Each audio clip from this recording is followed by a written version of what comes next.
পাষাণ ও দরিয়ার পানি, নিধয়া বাতাস, দেশগ্রাম বাসায়া নিলি করলি সর্বনাশ। ১৯৯১ সালে চট্টগ্রাম কক্সবাজার মহেশখালীতে যে ঘূর্ণিঝড় হয়েছিল প্রলয়ঙ্কারী, সেই ঘূর্ণিঝড়কে তুলে ধরার জন্য চট্টগ্রামের চকরিয়ার শিল্পী সিরাজুল ইসলাম আজাদ লিখেছিলেন এই গানটি। সেই গানের সাথে হুবহুব মিল পাওয়া গেল ২০২৪ সালে ঘটে যাওয়া ফেনী এবং নোয়াখালীর যে বন্যা, সেই বন্যার সাথে যেন হুবহুব মিল পাওয়া যায়। আজ আমরা এসেছি সেই নোয়াখালী এবং ফেনীর কিছু চিত্র দেখাতে।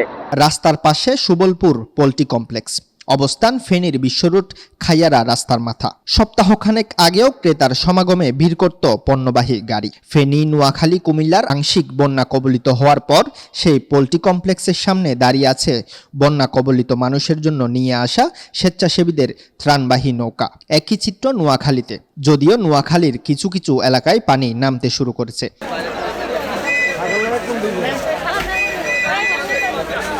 সব ক্ষয়ক্ষতির মধ্যেও টিকে থাকার আশার আলো দেখাচ্ছে দূর দূরান্ত থেকে আসা স্বেচ্ছাসেবকরা। কেউ দিচ্ছেন শুকনো খাবার, আবার কেউ ডাক্তারি সেবা। অনেকে আসে না, এই প্রথম আমরা আসছে। আবার আমরা এখান থেকে আবার ছোট ছোট গাড়ি নিয়ে আবার ভিতরে যাচ্ছি, যারা ত্রাণ পায় না, যারা ওষুধপত্র পায় না, আমরা এগুলো ব্যবস্থা করছি।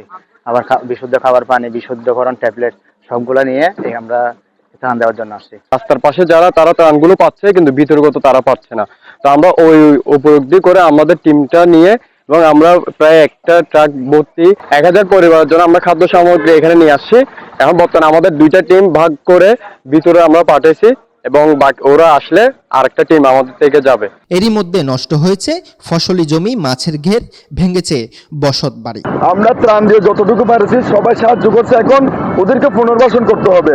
প্রশাসনের প্রতি দৃষ্টি আকর্ষণ থাকবে, অনুরোধ থাকবে, আপনারা বন্যার পানি অতিবাহিত হওয়ার পর পরবর্তীতে ওনাদেরকে পুনর্বাসন করতে সাহায্য করবেন। ফেনীতে মানুষের যে হাহাকারটা, সামান্য খাদ্যের জন্য তারা, সামান্য পানির জন্য তারা কতটা চিৎকার এবং কতটা আশা, তাদের পাশে গিয়ে দাঁড়াবো। এবং সেই সাথে প্রত্যেকটা নাগরিককে আমি বলবো, যখনই বাংলাদেশের দুর্যোগ এবং কোনো খারাপ পরিস্থিতি আসুক না কেন, সকলে একসাথে কাঁধে কাঁধ মিলে কাজ করব।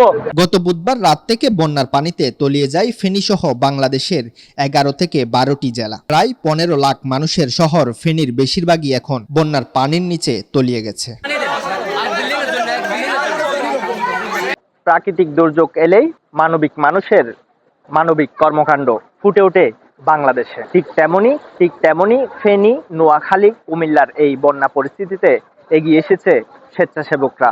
সবসময় দেশের প্রয়োজনে এবং জনগণের প্রয়োজনে এগিয়ে আসবে, এমনটা প্রত্যাশা সকলের। নোয়াখালীর সেনবাগ থেকে হাসান রিফাত, দৈনিক আজাদ।